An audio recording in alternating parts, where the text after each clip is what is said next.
Hi, everyone, and welcome back to Science with Sam. Today, we are working on bread science. That's right, we're making bread, and this one is bread in a bag. So let's start out. What do we need to make bread in a bag?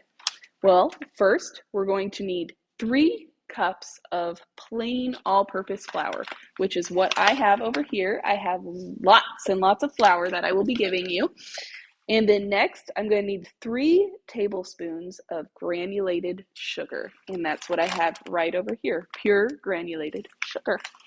Next, we'll need 1 packet of rapid rise yeast. This is the most important part. You will be getting a packet of rapid rise yeast, and it's all sealed up, so no worries. And next, we will need 1 cup of warm water. Now, I'm going to wait to get that because the temperature of the water is very important. Now, usually what you need it to be around is about 107, 108 degrees. So if you have a meat thermometer at home, you can test that temperature. But what I like to do is run the water in my sink as hot as I can and then put it in a cup, and right when I need to put it into my flour and yeast combination, which you'll understand why in a second. Next, you're going to need 3 tablespoons of olive oil, which we will have here and I will give to you, and a Ziploc bag. Yes, a big gallon Ziploc bag, which I will give to you. Now, at home, you're probably going to need a big bowl. I have mine here with me, and some plastic wrap because we got to let that bread mixture sit for a second to allow it to rise. And that is another thing I will talk about in a little bit. So let's start. First, we get our Ziploc bag, and we're going to place it in our big bowl so that it's easier to put the stuff into. Once you have it in the big bowl, then you're good to go. Next, you're going to take 1 cup of flour. Here's our flour. And I've got my 1 cup of measuring cups. This is probably something you will also need at home, so don't forget it. All right, 1 cup of flour. Wonderful. That one's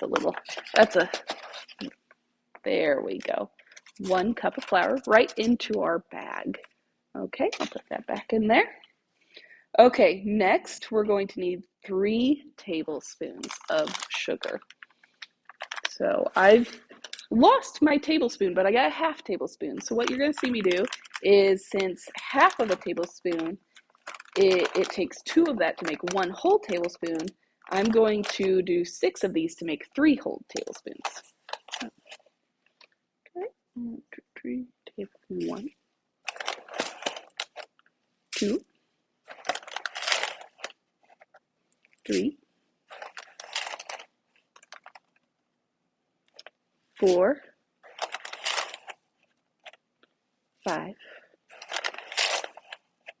6. All right, perfect. Okay, I'll leave that right there in the sugar. Now I'm just going to kind of fluff it around and mix it up a little bit. There we go, get our sugar and flour mix. Now we're going to put in our instant yeast. So get that packet opened up. Now this is a packet that is, let's see, 1/4 of an ounce. Oh, it says, yep, 1/4 of an ounce. That's the exact amount you need. All right. So then we'll put our yeast in. All right, there we go. I'm going to mix it up again. Just get it all mixed in there, and yeah, that way everything's got a good thing. Now we're going to pause for 1 second while I go get warm water. I'll be right back. All right, we've got our warm water, freshly warm. So we're going to put that in there. Oh, wonderful. Yes, perfect. Now we're going to let the air out of the bag as much as we can and seal the bag closed. I'm going to push down there. Perfect. And all right, now we're going to let our mixture sit for 10 to 15 minutes. And I'm going to talk a little bit about the science while we do that. Got it all mixed up in there and get it all soaked in. It's perfect. And after it sits, then we'll start to knead it.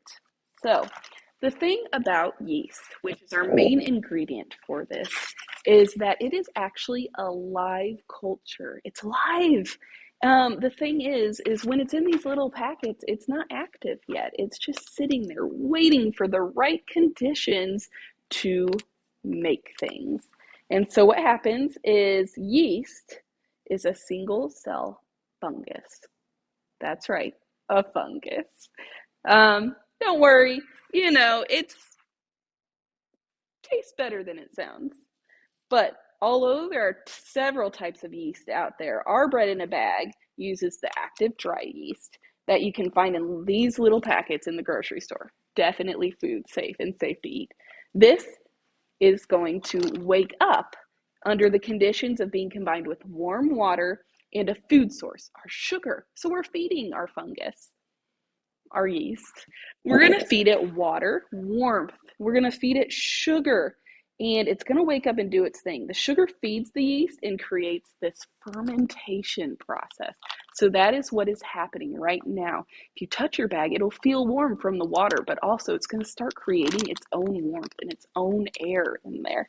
So you'll start to see bubbles forming, and that is the process of the yeast eating and creating heat and chemistry and combining and making all of the things that it does. The bubbles are carbon dioxide gas given off by the yeast as it's eating the sugar. These carbon dioxide bubbles are also what causes the dough to rise. So I think we probably still need about 10 more minutes. I'm going to pause while we wait those 10 more minutes. To finish off my explanation, the carbon dioxide bubbles are what cause the dough to rise and what cause air pockets to get caught in your bread. Have you ever wondered why your bread looks like it's got little itty bitty holes in it? That's because when all the ingredients combine and make gluten, the air from the yeast causes bubbles to get trapped in there and make it poof. So when you cook the bread, though, the yeast dies off. So you'll be relieved to know you're not actually eating fungus with your bread. You're just eating the poofy leftover delicious bread that your fungus helped you make. What a good friend. All right, we'll be back in 10 minutes.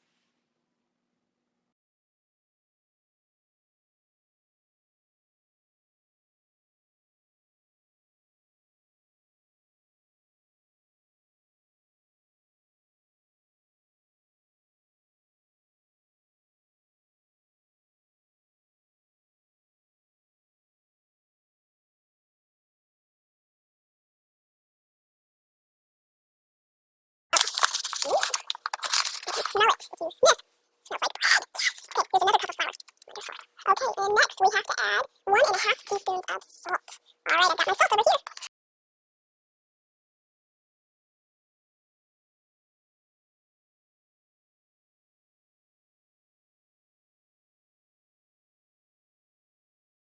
And we've got 1 teaspoon. Okay, and a half teaspoon. Okay. And then next, we're going to add 3 tablespoons of olive oil. Then we're going to seal the bag and mix it again. So I've got my half tablespoon, and I know I need 3 whole tablespoons, so that means I need 6 half tablespoons. Now, if you're using a normal tablespoon, you can just go ahead and do 1, 2, and 3.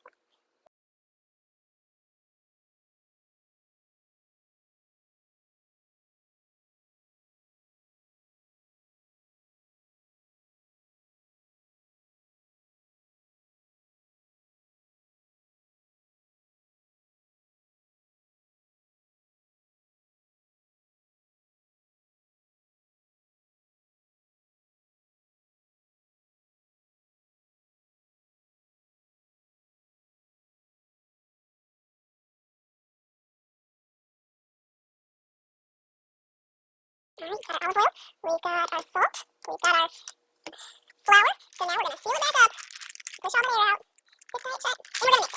You got to get all of that oil and salt and flour mixed in there and moist and good to go. So don't be afraid. And your hands won't get messy. That's the whole point of the bag. Is your hands stay clean. Now normally, it's not such a clean process. Okay.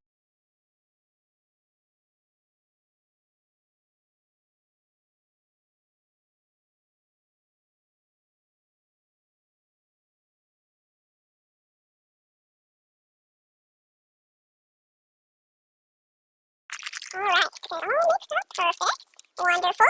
Alright, now we're going to add one more cup of flour and seal again. It's a lot of flour. That's why I'm getting a lot of flour. Okay. There it goes. Alright, that's all the flour we need in there. Let's seal it up again. Mix it.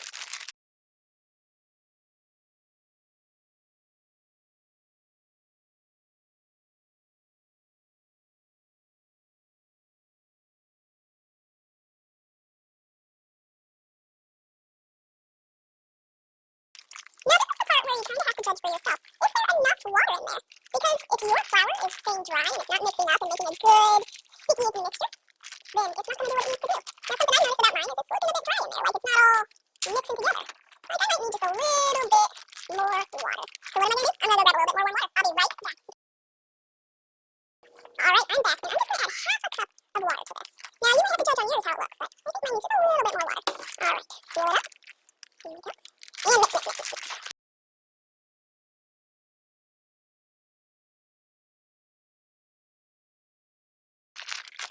Mix, mix, mix, mix, mix, mix.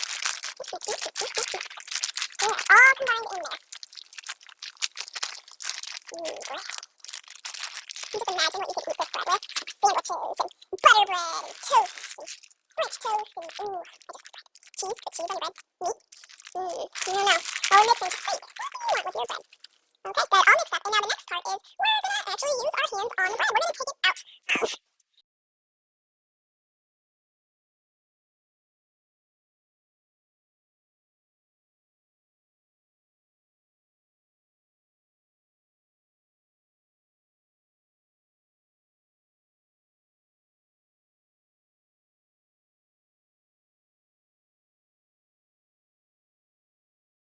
The bag. So, first you want a surface, you can do this on best if you put like parchment paper or something down, and then you sprinkle some flour on it because you don't want your bread sticking to whatever you're doing. Just a little bit, or just a little sprinkle. Excuse me. Don't worry, my hands are very clean. I washed them. That's right. Anytime you're preparing anything you think you might put in your mouth, like food, make sure you wash it. Alright, here we go.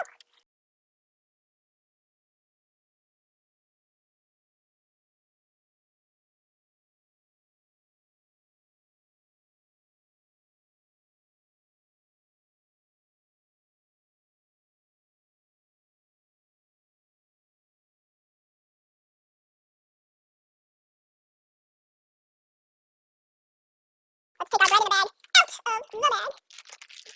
Oh, sticky. Which is perfect. Alright. Alright, so this is the part where you're going to knead your dough. And this forms the gluten inside of your bread. This makes it strong and stretchy and good to go. Now, yeah, I get a little bit of bread on my hands, for sure. But look at this lovely dough. Look at it stretch. Ah, perfect.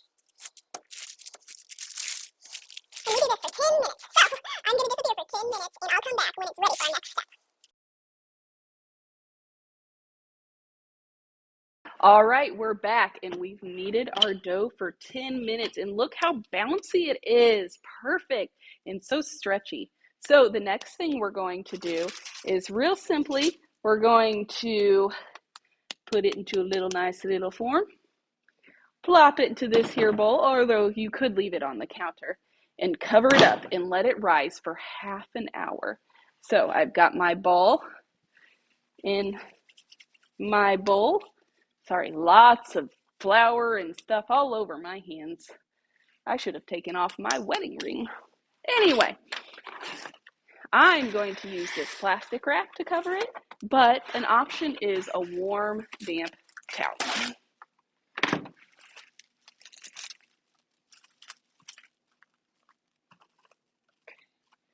All right, there we go. Now give it a half hour and we'll put it in the oven. What you'll do is you'll put it in a bread pan that's been greased so it doesn't stick to the bread pan.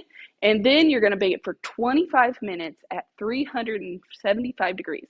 So make sure preheat your oven up to that 375 degrees and be ready for awesome bread. All right. I will see you guys next time. Wait to look for the picture of our finished bread. Bye.